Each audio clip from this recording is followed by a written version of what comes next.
I made a Geometry Dash level, but there's a twist. Beating this level isn't enough. You have to beat it twice. So why did I do this? Well, here's the thing. There are over 100 million Geometry Dash levels. That's so many. To the point where even if I make a good level, it would probably be forgotten after a bit of time because there are just so many other levels being made every day. Think about it. How many levels do you revisit?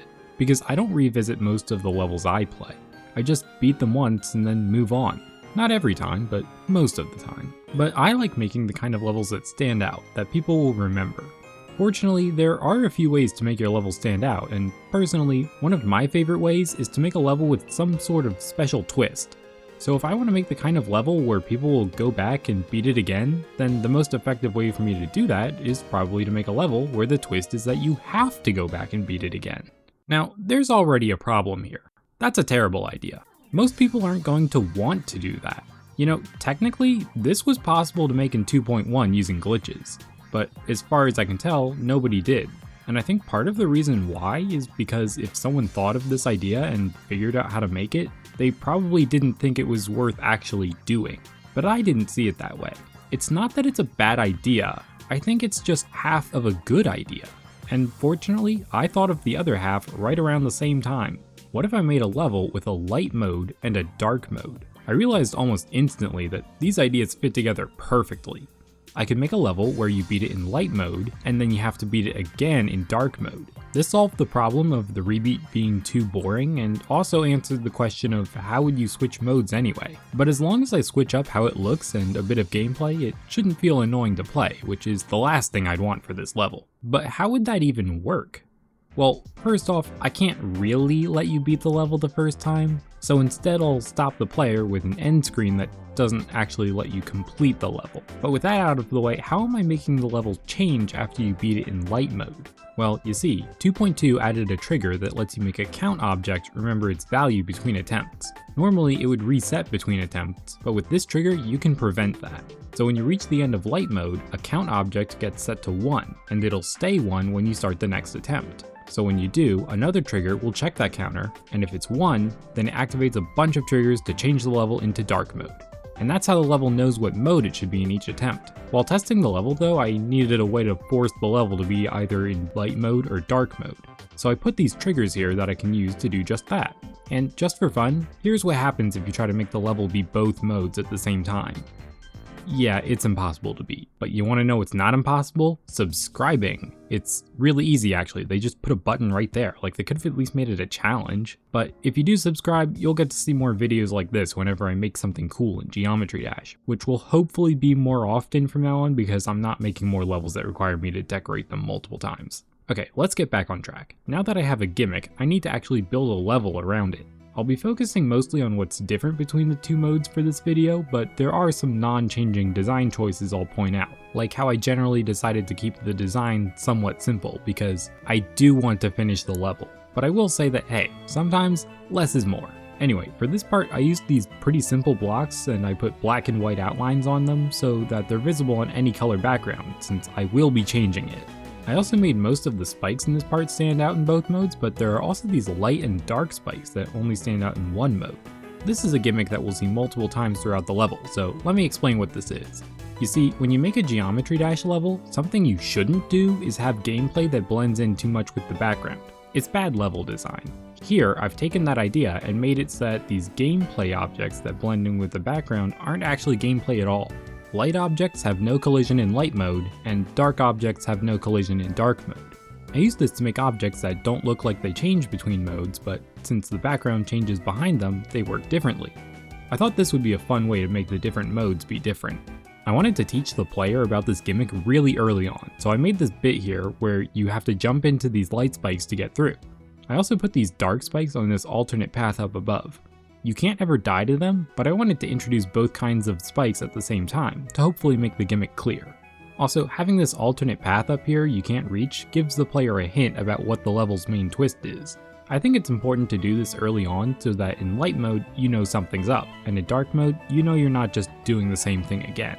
I wanted to be really sure that the player understands how light and dark spikes work, so I put these 4 sets of them that basically serve as a full-on tutorial for how they work. Once you make it past here, I'm assuming you get it. Oh, also, this is the only part of the level with jump indicators. I don't normally use them, but again, this is a tutorial, and hopefully it also teaches you what to expect in dark mode. So after that, there's nothing too gimmicky for a bit. Then you hit a spider orb, which takes you into whatever this is. I don't know, it doesn't make a whole lot of sense, but I think it flows well, so it stays. Then we see the title for each mode here. In light mode, the level also tells you good luck, and dark mode says have fun. So if you combine them together, they say good luck, have fun. I wanted to do something like that somewhere in the level, and I think this was a good place to do it. I also put a light spike here for a few reasons. I wanted to spice up the gameplay just a bit here for dark mode, but also I thought it would be funny if someone died to it, since I feel like it's simultaneously extremely obviously there, but also you could reasonably miss that, like I get it. Also, the fact that only half the level's title appears here should make it clear, if it wasn't already, that there's another mode here that you'll be playing through later. Oh, and also I reversed all the camera rotations here in dark mode. Anyway, so then you jump into this ball section and suddenly the theming is way different. It doesn't exactly seem like it should be the same level. Normally in Geometry Dash, you want some kind of consistent theme throughout your level, but I don't really seem to be doing that here. I think it's a habit I picked up back in early 2.0 and still haven't really dropped, but I think it actually works really well here because all these different looking sections have distinct light and dark modes, which makes that the only consistent theme for the level, and that's what I want people to focus on. Okay, now let's actually talk about this section. This section starts out as ball, but switches back to cube mode halfway through. The decoration mostly stays the same, but I did change a few things to make them feel a little different, but not too different because the song doesn't really change much here. Speaking of the song, this rotating bunch of shapes in the background is based on Mega Neko's video for this song on YouTube. I needed something to put in the background here, and I thought it would be fun to reference the song itself somewhere in the level, so I did it here. I also added a bunch of these hearts, stars, and music notes everywhere to make the design of this part feel more unified. But what changes here between modes? Well, each half of this section has a split path. The split paths actually cross each other, which I really like, but if you look closely, the only actual gameplay change is a single orb in each part, which is enough to send you down each of those different paths. Oh, also, all these squares spin the other way in dark mode. Then for the end of this section, I basically made a sort of cutscene of the background falling away using some area move triggers. Also, I didn't want to deal with the player jumping here, so I just used the new options trigger to make it so you can't. Then you get launched into the air here just because I felt like it, and like I know this transition doesn't really make sense, but it just works, so I'm going with it. And that's all for this part. Now I'd like to take a moment to ask you something. Have you figured out the problem with this level's gimmick? I'll give you a moment to think. Did you figure it out? It's practice mode. With the way this level works, someone could just play through light mode in practice mode to just skip half the level. We can't have that. Fortunately, we can in fact not have that. 2.2 added this fancy new event trigger, and if we set it up just right, it'll activate if you use practice mode. In this level, I used it to make it so that if you use practice mode, the pickup trigger I mentioned earlier that tells the level you beat light mode won't activate. So now you can't cheat with practice mode. Also, just for fun, I made it lock you out of dark mode if you use a start position. With that problem solved, let's move on to the next part. I wanted a part like this where all the gameplay was light and dark blocks, and this was the result. I decided to use these pulsing objects for blocks, so the gameplay ended up being pretty simple. For this part, you start as a UFO, then switch to wave mode in the middle. Then at the end of this part, the top and bottom close in and cover up the screen. I did the same thing here I did with that last part where I changed the style a little with the game mode change. Like how all these blocks and also the background squares turn diagonal for the second part. Also, the wave has its own background here that I really like. It's moving left on the screen, but the way everything moves up and down makes it look like it's moving to the right. But in dark mode, once again, things are different. Obviously, you have to play around the light blocks instead, but I also switched the wave and UFO portals to mix it up even more, and I switched up the order of the backgrounds with it. Now, you might have seen that this part also has the first coin. So let's talk about how coins work in this level. I knew from almost the beginning that I wanted a coin you could only get in light mode, a coin you could only get in dark mode, and a coin you can get in both, but the way you get it changes. This first coin is the dark mode exclusive coin. It's inside a dark block, making it completely inaccessible the first time you see it. It's not the best coin in dark mode, but I like it because of how it interacts with the level's twist. But what about the other coins? In order for what I just described to work, you need to be able to get a coin on one attempt, then get it for free when you beat the level on a different attempt, but only if you beat light mode on that first attempt. So how does that work? Well, remember the counter that keeps track of whether you beat light mode? I can sort of do the same thing for these coins, but I'll need to make a few changes. First, the triggers for them can only activate if you get the coin. I did the easy thing here and just used touch activated triggers. Next, the counters need to reset if you don't beat light mode on the same attempt. The way I did that was to just reset the counters at the start of every light mode attempt, so you'll avoid these resets if you reach dark mode. Finally, if you got the coins in light mode, then during dark mode, you'll get the coins again during this transition while the screen is covered up, since the only coins you can get in light mode are both after this. This also makes those coins not even show up if you got them in light mode, so the level's coin system works seamlessly. Okay, now I promise the transition doesn't take that long in the actual level, but there's a lot going on there. You actually also get teleported up a good distance too, which will be important in a bit. Here's where you get teleported, by the way. It's a little cube section that I had a lot of fun making. I really like these 1 block thick platforms that snake around and cross each other and have little shapes moving along them. I think the color changing on everything, even the player, is also kind of fun. Now, I don't know why I put these random 3D blocks here for air decoration, but I think they actually kind of work. Oh, and the background here is an idea I almost put in a level during 2.1, but I never finished that level, so I put it here instead. Now, the one thing about this part is that it's the only part of the level where the gameplay doesn't change between modes. It's pretty short and it only happens this one time, so I think it's okay. But if you disagree, maybe you'll forgive me after seeing what comes next. I love this transition. I've seen a bunch of levels that have transitions where a fake player sprite does some motion on screen, and it's always really cool. I wanted to try doing something like that, but I decided to take it a step further and use the real player. I'm not sure if anyone's done this before, but I can't say for sure I did it first, so I won't. Either way, I think it turned out great. But you might be wondering, how does it even work? You can't just move the player like that. Actually, wait, maybe you can. But that's not important right now, that's not what I did. I'm not moving the player here. Instead, I'm moving everything else, including the camera. You're actually free falling during this transition, which is where the rotation comes from, by the way. I added some zoom triggers to make it look like you're getting closer and farther away from the camera, and some time warping to enhance the effect. Meanwhile, that last section scales up and fades out, while the next section fades in and scales up to size. Now, in order to set this all up, I needed to use a static camera and make sure you jump into the transition at the exact same spot every time. In order to do that, I cheated a bit with a spike here to make this jump frame perfect, but don't worry, you can buffer it. Now, in order to get ready for the next part, we need to move both the camera and gameplay into place a bit. This won't look very good, but we can cover it up by hitting a jump pad while it happens. Plus, that syncs really well with the music. Now, you can ruin the whole effect here by using certain trails, except I lied, I fixed it after writing that in the script. Turns out you can hide a trail by hiding and showing the player. So if we do that instantly over and over, there's no trail. There's a noticeable lack of trail, but that won't break the effect. All that said, I'm really happy with how this turned out. Easily my favorite part of the level. Now, that transition leads into either a swing or ball section, depending on the level's mode. At first, I wasn't sure what I wanted this part to look like, but then I made some basic structures that were white with black outlines, and it reminded me of Cap Kingdom from Super Mario Odyssey. So I added more stuff based on that, like how the fog in the background is inspired by all the fog in Cap Kingdom. It's not all based on Cap Kingdom though, like these wavy ground spikes I made using a shockline shader. I also put these fading spikes here, and they're purely for decoration. Look, I even turned off their collision. I like these black and white flowers too.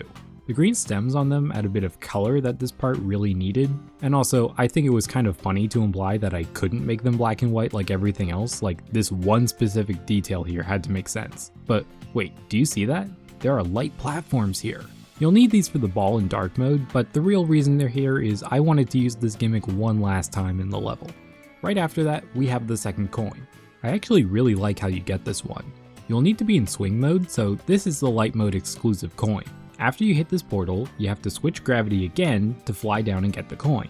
This reveals a path in this indentation that's bigger than all the others. If you fly through here, you'll be able to get back to the main path and continue onward. Now, before we move on, I want to talk about the music in this level. The original idea was to have dark mode use different parts of the same song, and I picked the song because I thought it would work for that. I ended up being wrong though, since the parts I would have had to use don't flow very well into each other. But I didn't want to scrap the idea completely, so I at least wanted to do it for the end, because that did flow well. Now, the setup for this got kind of complicated because for some reason there were multiple problems with a simple jump forward in the song. First was that a sudden jump didn't sound great, but I solved that by having the first part fade out while the later part fades in.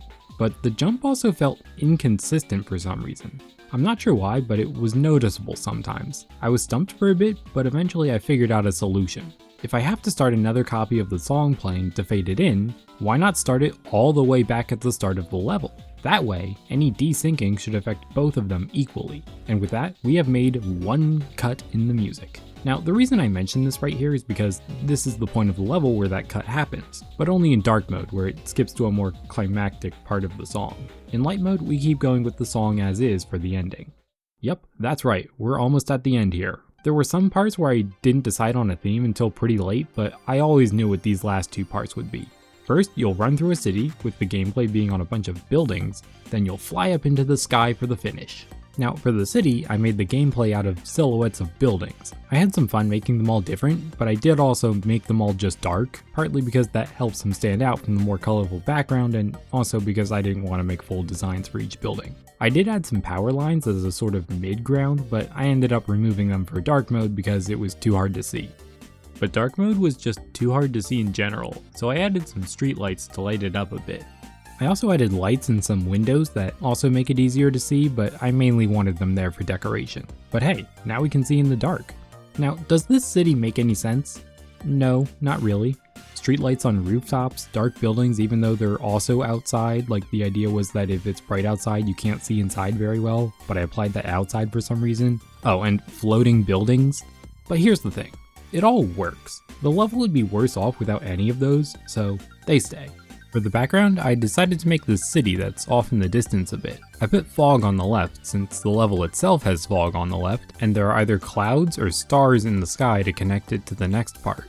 I also added some water here and put a reflection of the background in it, complete with another shock line shader for a rippling effect. All that was left was to add lights on the buildings at night, and after trying a few things, I settled on these glow circles, including a little blinking red light on top of this tallest building here. This part also has the third coin, which, like I mentioned, is different in each mode. I even changed some buildings around here to support the coin path changing. In light mode, you flip down just before this pad and get the coin. It's a pretty tight timing, but also a pretty simple idea. In dark mode, however, we have some open doors on this building. Here, you'll need to flip down to get inside this building, then you'll jump out the other side and grab the coin. It's still just a tight timing, but it's a different timing, and it has its own theming too. I wasn't sure how to handle the player flipping onto the ceiling here, so I just decided you can't. Oh, also, this red pad, it's not red, it's fake. It's a yellow pad in disguise. I wanted this black orb to be necessary, so I cheated a bit with gravity triggers to avoid cluttering up the screen with more obstacles. But that meant using a weaker jump pad, so I just disguised it so you don't see what's going on. It looks a little silly if you mess it up, but I'm fine with that. Honestly, there are a lot of places in the level where I kinda cheated a little bit with gameplay like that. It's okay to do it a little in your level as long as everything feels fair. Sometimes it even makes the level feel more fair. But there's none of that in this next part. Like I said, you get launched up into the sky here, and aside from being a ship section, it's completely different in each mode. In light mode, you fly through the clouds while the sun sets, since it's the end of light mode. And in dark mode, you fly through the stars, and the moon is there too. I actually made it change its phase each attempt. I recently made a tutorial for a level that changes each attempt, but I wasn't planning on actually using it myself. After recording that though, I realized I really liked the idea of putting a lunar cycle in this level. So I did. There's not much else to explain here. Turns out it's pretty easy to just say I changed everything between modes. But for the very end, there's a lot going on. In light mode, a lens circle shader closes in and then opens up to reveal an end screen. You don't technically beat the level here, but at this point, you've beaten light mode. The music fades out and a message appears here congratulating you on beating light mode and telling you that now you gotta do it again in dark mode. Unless you use practice mode or a start position, in which case you get different text here and it won't let you continue on to dark mode. A spike and a restart icon come flying in after a bit, letting you know that you should crash yourself now. You know, so you can restart in dark mode and beat the level for real. I also wanted it to look like you're standing still here, which means no particles from moving, which is another problem I can solve with more hide and show player triggers. And that's how the fake end screen works. The real end screen isn't as complicated, the title just kinda comes in from the right. I did move some stars in the background out of the way for the title, by the way. But yeah, the end screen here lets you know you beat the level for real. And you know, is it really 100% or is it 200% here? I don't know. I'll let you decide. And that's the level. If you want to play it, the ID will be in the description. I'm really happy with how this turned out. Is it perfect? No, of course not. No level is. I'm sure there are a few things I did wrong, but what's nice is that some of those things work anyway. The main twist and the inconsistent styles aren't great ideas on their own, but the light and dark modes make them good anyway. I'd like to think this level is memorable and not just from repetition, but because the gimmick stands out. Also, I think the fact that the light and dark modes let me get away with things most other levels wouldn't, that helps make the level more unique, which is what I really wanted to do anyway. And honestly, I can't wait to do it again. So if you want to see more like this, then subscribe to see what I make next. I'll see you then, but for now, if you don't want to wait to see more, why not check out this video I made a while back explaining my most popular level, Rainbow Cart, because it probably doesn't work the way you think it does. And to all of you, thanks for watching.